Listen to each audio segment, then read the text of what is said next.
यादव पर निशाना साधा है। बीजेपी के राष्ट्रीय प्रवक्ता अजय आलोक ने राहुल गांधी को बताया शुंभ और तेजस्वी यादव को निशुंभ बताया है। तेजस्वी यादव के दूसरे वोटर आईडी कार्ड पर भी सवाल उठे। उन्होंने कहा कि दूसरा वोटर आईडी कार्ड रखने का किसी को अधिकार नहीं। चुनाव आयोग तेजस्वी यादव पर केस दर्ज करे। बीजेपी ने कहा कि दो वोटर आईडी कार्ड रखने पर सीधे जेल जाने का प्रावधान है। ये पूरा मामला बहुत गंभीर है। पूरे आरजेडी और लालू परिवार की जांच होनी चाहिए। एनडीए की प्रेस वार्ता का मुख्य बिंदु इस देश के शुंभ और निशुंभों की आप लोगों से परिचय करवाना बहुत जरूरी है। देश के स्तर पर एक शुंभ है जिनका नाम है श्रीमान राहुल गांधी, और प्रदेश के स्तर पर एक निशुंभ हुए हैं, उनका नाम है तेजस्वी प्रसाद यादव। आज जो कल से मुद्दा चल रहा है, संविधान हम सबके लिए है और हम सब पे लागू होता है। तेजस्वी यादव जी ने कल एक सनसनी पैदा करने की कोशिश की। उन्होंने कहा कि मेरा नाम चुनाव आयोग वोटर लिस्ट में नहीं है।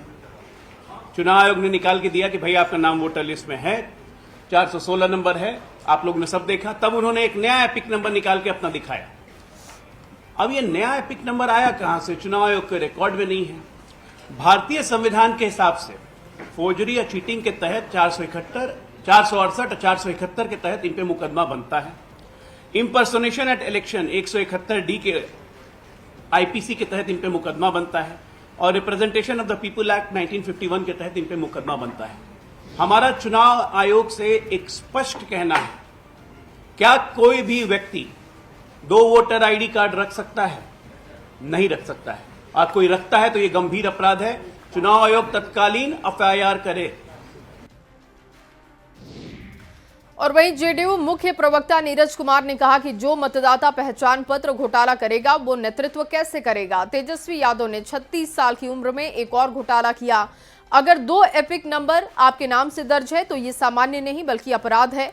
ये बहुत बड़ा अपराध है। जेडीयू ने कहा कि ये राजनीतिक जालसाजी की भूमिका में आता है। तेजस्वी यादव पर चुनाव आयोग संज्ञान लेकर एफआईआर दर्ज करे। पहचान बदलने वाला जनादेश क्या संभालेगा? अपनी पहचान पर भरोसा नहीं, वो जनता का नेतृत्व कैसे करेगा? तेजस्वी यादव के नाम 7 घोटाले थे। अब 8वां घोटाला इसका नाम जुड़ा मतदाता पहचान पत्र घोटाला।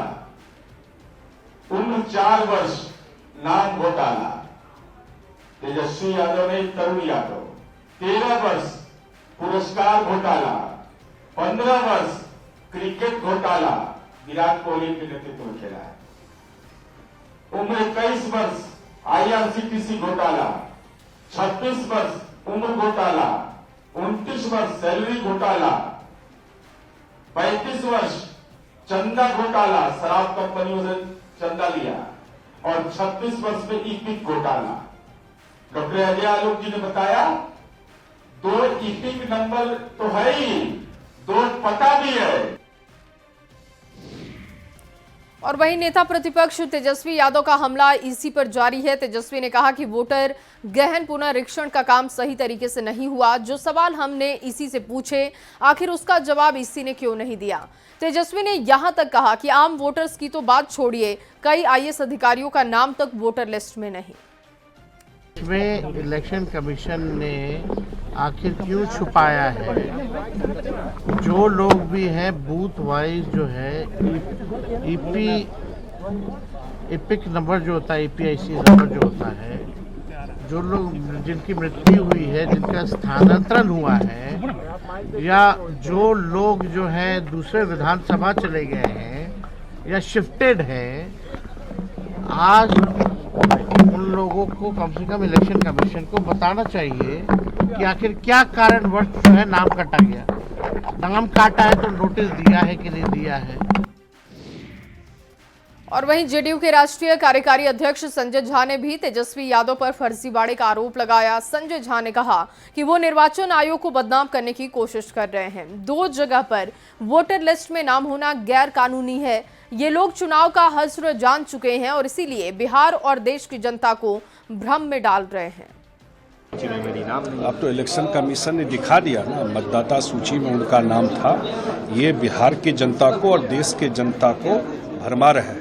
2 जगह नाम होना, एक जगह फर्जरी नाम होना, ये तो जांच का भी विषय है कि कैसे 2 जगह नाम था, और जब आपका नाम था तो क्यों गलत बोल रहे थे आप। इलेक्शन कमीशन ने तो उसी समय रिबटल दिया, बता दिया आपको। इन लोगों को पता है कि रिजल्ट क्या होने वाला है विधानसभा चुनाव का, और ये लोग पूरे इलेक्शन प्रोसेस के, ये लोग संविधान के खिलाफ है, इलेक्शन कमीशन को बदनाम करने में लगे हुए हैं।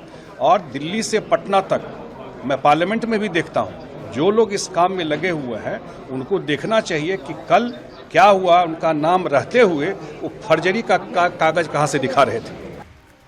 और वहीं कटिहार में अररिया सांसद प्रदीप सिंह ने एसआईआर के मुद्दे पर विपक्ष पर करारा हमला किया है और उन्होंने कहा कि राहुल गांधी और तेजस्वी यादव वोटर्स को डरा रहे हैं, लोगों के बीच भ्रम पैदा करने की कोशिश हो रही है जिसमें वो कामयाब नहीं होंगे।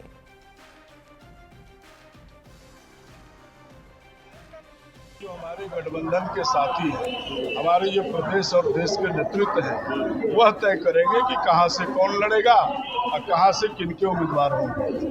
सीमांचल में क्या है, ओवैसी भी इफेक्टेबल होंगे। सीमांचल में एनडीए सरकार का, हम लोगों का भारी मतों से विजय होगा, विकास के नाम पे जीत होगी और सीमांचल इस बार हम लोग बढ़िया से जीते। मुस्लिम पॉलिटिक्स आ जाता है सीमांचल को लेकर, इफेक्टेबल होगा, इस पर प्रभाव पड़ेगा ओवैसी जैसे। हर बार प्रभाव पड़ा है और कोई प्रभाव पड़ने वाला नहीं है, ये आप बताते हैं। कोई प्रभाव पड़ने वाला नहीं है, जो हमारा है हमारा रहेगा।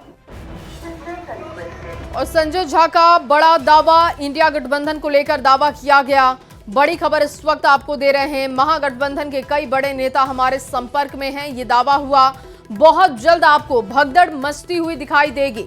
महागठबंधन में कांग्रेस में तो कुछ बचेगा भी नहीं, ये दावा किया जा रहा है। और ये दावा है संजय झा का, जिनका कहना है कि महागठबंधन के कई बड़े नेता हमारे संपर्क में हैं। लोगों को जो उनके विरोधी भी हों, इतना सब जगह से फीडबैक मिलता था कि इनका व्यक्तिगत लगाव, व्यक्तिगत व्यवहार अक्रॉस किसी भी कम्युनिटी में, इनका जैसे बता रहे थे विजय बाबू, इनके पिताजी बालेश्वर राम जी, मुख्यमंत्री जी जब समता पार्टी बनाए उस समय से फाउंडर रहे, लेकिन इनका व्यक्तिगत अपील, लगाव हम पूरा क्षेत्र में देखते थे कि नहीं, कहीं कभी भी पटना जाता है, कोई अस्पताल का चक्कर रहता है, इतना बात बोलना पीछे में कोई आदमी बिल्कुल जुड़ा हुआ उस क्षेत्र से, तभी ये बात पीछे में आता था। इनका व्यक्तिगत लगाव उस पूरे क्षेत्र में लोगों के साथ रहा, उस समय भी देख लो, और जिस पार्टी में रहे, सही में बताए, बड़े पोजीशन पे रहे, CWC के मेंबर भी रहे, कांग्रेस वर्किंग कमेटी के, यहाँ लीडर रहे, CLP के लीडर थे, और आज हम लोग के पार्टी में ज्वाइन किए हैं नीतीश कुमार जी के कामकाज को लेकर के, और जिस पार्टी से आए हैं आप समझ सकते हैं कि उस पार्टी में दलित, महादलित के लिए कितना स्पेस है। हाँ हाँ, बहुत लोग संपर्क में हैं। कांग्रेस का कुछ बचा नहीं, कुछ बचा है वो भी खत्म हो जाए। आप देख रहे हैं इतने बड़े नेता कांग्रेस के, समझ सकते हैं कि जो लोग आ रहे हैं उनको तो पता है कि ग्राउंड पे क्या स्थिति है। बहुत लोग संपर्क में हैं, अभी आने वाले समय में आपको दिखाई पड़ेगा। और इस वक्त की एक और बड़ी खबर आपके सामने है। अशोक राम ने छोड़ा कांग्रेस का हाथ, जेडीयू में शामिल हुए हैं अशोक राम। संजय झा ने उन्हें जेडीयू की सदस्यता दिलाई। उमेश कुशवाहा, विजय चौधरी भी मौजूद रहे। दिग्गज कांग्रेस नेता हैं अशोक राम, जो कि अब जेडीयू का दामन थाम चुके हैं, 6 बार के विधायक रह चुके हैं। दिग्गज नेता 6 बार विधायक रह चुके हैं, मंत्री रह चुके हैं, और इनके पिताजी भी बालेश्वर बाबू संसद और विधायक रहे। और ऐसे दलित के बड़े नेता कांग्रेस को छोड़कर आज जनता दल यूनाइटेड पार्टी की सदस्यता ग्रहण कर रहे हैं। यह हम लोग के लिए बहुत सुखद संयोग है, बहुत अच्छा दिन है आज का। इनके आने से जनता दल यूनाइटेड पार्टी की संगठन ही सशक्त नहीं होगा, बल्कि जो हमारा जो 2025 में 225 फिर से नीतीश, इस लक्ष्य को पूरा करने में साकार होगा। लोग मैंने अनुभव किया है, आज नीतीश कुमार का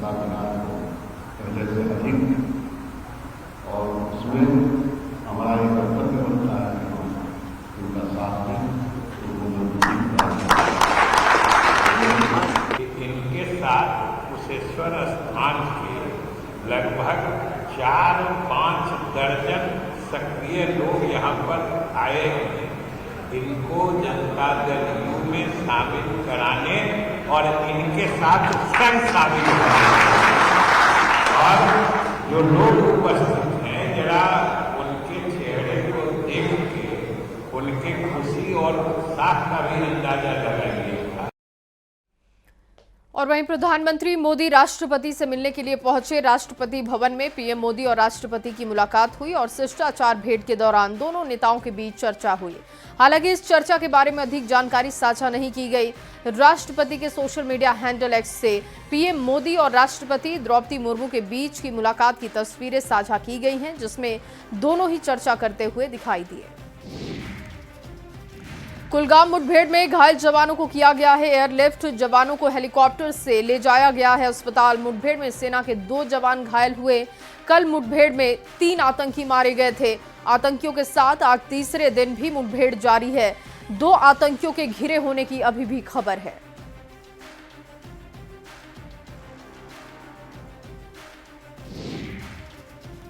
और देखिए, मालेगांव ब्लास्ट केस में बरी होने के बाद साध्वी प्रज्ञा सिंह ठाकुर अपने घर भोपाल पहुंची, जहां उनका भव्य स्वागत किया गया।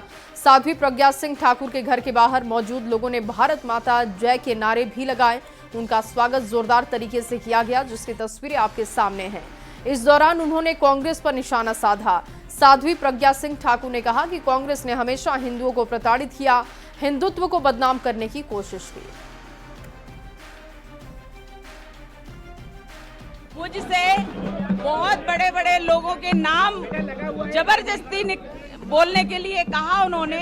मैंने वो नाम नहीं बोले, उनके अनुसार मैंने काम नहीं किया, इसलिए उन्होंने मुझे प्रताड़ित किया। और उन नामों में विशेष तौर पर माननीय भागवत जी का नाम, राम माधव जी का नाम, हमारे माननीय मोदी जी का नाम, योगी जी का नाम, माननीय इंद्रेश जी का नाम, और तमाम वो नेता जो बड़े बड़े नेता हैं उन लोगों के नाम लेने के लिए कहा कि उन्होंने कहा और हमने ऐसा किया, ये बोलो। मैंने उनकी बात को नहीं सुना और ना ही माना, इसलिए उन्होंने मुझे और वहीं कथावाचक अनिरुद्धाचार्य का एक और विवादित बयान सामने आ चुका है। महिलाओं को लेकर किया गया आपत्तिजनक शब्दों का इस्तेमाल। अनिरुद्धाचार्य ने ये शब्दों का इस्तेमाल किया, घूमेंगी अर्धनग्न पर खुद को सुनना चाहेंगी देवी, ये बात उन्होंने कही है। और देवी वाली हरकत नहीं होने पर देवी सुनना चाहती हैं। मां अपने बेटे के लिए लिव इन वाली बहू नहीं चाहेगी। आप कैसी बहू चाहती हो जो लिव इन में रह के आए? बोलो, क्या आप में से कोई भी मां अपने बेटे के लिए लिव इन में रहने वाली बहू चाहेगी? बोलो, नहीं चाहेगी। लेकिन आजकल हमने बोला कि लिव इन में रहना गलत है, तो हमारा क्या कर रहे हैं लोग? विरोध। क्यों? क्योंकि सत्य नहीं, इस कलयुग में आप सत्य नहीं बोल सकते, कलयुग में आप नहीं कह सकते। वो है तो पर सुनना चाहती है कि मैं सती सावित्री हूं। घूमेगी अर्धनग्न पर सुनना चाहेगी कि हमें देवी कहो। देवी वाली हरकत हो आपकी तो आपको देवी भी कहा जाए। और अमरनाथ यात्रा के एक हफ्ते पहले ही खत्म अमरनाथ यात्रा हो गई है। खराब मौसम के चलते फैसला हो चुका है। अमरनाथ यात्रा 9 अगस्त तक चलने वाली थी, लेकिन खराब मौसम की वजह से पहले ही यात्रा को समाप्त किया गया। आपको बता दें कि इस बार 4,14,000 श्रद्धालुओं ने बाबा बर्फानी के दर्शन किए। अगली खबर हिमाचल से है, जहां हिमाचल के कुल्लू की लग घाटी में भारी बारिश के चलते फ्लैश फ्लड की वजह से भारी तबाही मची। दड़का से भूमतीर तक सड़क पूरी तरीके से क्षतिग्रस्त है। करीब 200 मीटर सड़क बाढ़ में बह चुकी है। और सबसे ज्यादा चिंता सेब और फल के साथ ही सब्जियां उगा रहे किसानों को है, जो कि अब अपनी फसल को मंडियों तक नहीं पहुंचा पा रहे हैं। ग्रामीणों ने प्रशासन से जल्द सड़क बहाल करने की गुहार लगाई। और बड़ी खबर अब आपको राजधानी रांची से देते हैं, जहां पर जगन्नाथपुर इलाके में एक महिला ने अपने 2 बच्चों के साथ आत्महत्या कर ली। नागेश्वरी एनक्लेव में संयुक्ता सिंह ने अपने 14 साल के बेटे ब्रेव सिंह और 12 साल की बेटी आराध्या के साथ फांसी लगाकर जान दे दी। मामले की जानकारी तब हुई जब फ्लैट से बदबू आने लगी। सूचना मिलने के बाद पुलिस ने शव को बाहर निकाला है। इसकी जानकारी संयुक्ता सिंह के परिजनों को दी गई। संयुक्ता सिंह बिहार के औरंगाबाद के रहने वाले ब्रजेश कुमार सिंह की पत्नी थी। बताया जा रहा है कि ब्रजेश कुमार सिंह के साथ संयुक्ता के रिश्ते अच्छे नहीं थे। पड़ोसियों ने बताया कि 29 जुलाई को आखिरी बार महिला को देखा गया और उसके बाद वो दिखाई नहीं दी। उस दिन का सीसीटीवी फुटेज भी सामने आ चुका है। फिलहाल पुलिस इस पूरे मामले की जांच कर रही है। पोस्टमार्टम रिपोर्ट आने के बाद पुलिस आगे की कार्रवाई करेगी। इनका दिमागी हालत ठीक नहीं था संयुक्ता सिंह के। इनका हम लोगों ने बहुत बार इलाज कराने की भी कोशिश किया। औरंगाबाद गांव पर भी ले गए ताकि वहां भी इलाज कराया, तो वहां जाने के बाद भी रोने लगते थे कि हमको सब मारना चाहता है, ऐसे वैसे। लेकिन फिर हम लोगों ने काके लाने का विचार किया। काके जब लाने के दरम्यान में ये बहुत चिल्लाने लगे और रोने लगे, तो हम लोगों ने इनको रिम्स में ले गया। तो रिम्स में ले जाने के बाद इन्होंने अपना वहाँ पर पुलिस के रूम में चल गया और वो बोल दिया कि हमको कोई पागल नहीं है, हमको इलाज नहीं कराना। लेकिन इनका वास्तविक मेंटल हो चुके थे।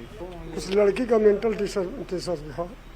हम लोग इलाज कराने के लिए एक आध 2 बार आए भी, यहाँ से ले भी गए, लेकिन जो है से तो मेंटल डिस्टर्ब था तो भागने उड़ने लगती थी। और अगर कहीं थाना पुलिस या कहीं भीड़ भड़ाका देखता था तो हवा करने लगती थी कि हमको किडनैप करके ले जाना है, तो जान मार देगा, तो वो मार देगा। फिर हमने छोड़ दिए। और अगली बड़ी खबर जमशेदपुर से, जहां गोलमुरी के नामदा बस्ती में दिल दहला देने वाली ये घटना सामने आई। यहां के एक हैवान पति ने पत्नी की गला रेतकर हत्या की। उसके बाद वो ड्यूटी चला गया। सुबह परिवार के लोग और बच्चे घर में शव देखकर हैरान हो गए। कमरे के अंदर महिला की गला रेतकर हत्या कर पूरे इलाके में सनसनी का माहौल बना दिया पति ने। पुलिस ने आरोपी पति को गिरफ्तार किया है। पत्नी के अवैध संबंध के शक में पति ने महिला की हत्या की बात कही। अगली बड़ी खबर चक्रधरपुर रेल मंडल से है, जहां पर नक्सलियों ने ओडिशा के करमपदा रंगरा रेलखंड पर रेलवे ट्रैक को विस्फोट कर उड़ा दिया है। नक्सलियों ने आज बंद का ऐलान भी किया और इसको देखते हुए रेलवे ट्रैक की सुरक्षा की जा रही थी। घटना होने के बाद इस रूट पर ट्रेनों का परिचालन भी बाधित है। ट्रैक की मरम्मत का काम हो रहा है। कुछ दिन पहले भी इस रेलखंड पर नक्सलियों ने बैनर लगाकर सरकार को चेतावनी दी थी। और इसी खबर के साथ इस बुलेटिन में बस इतना ही। आप बने रहिए न्यूज़ 18 बिहार झारखंड के साथ।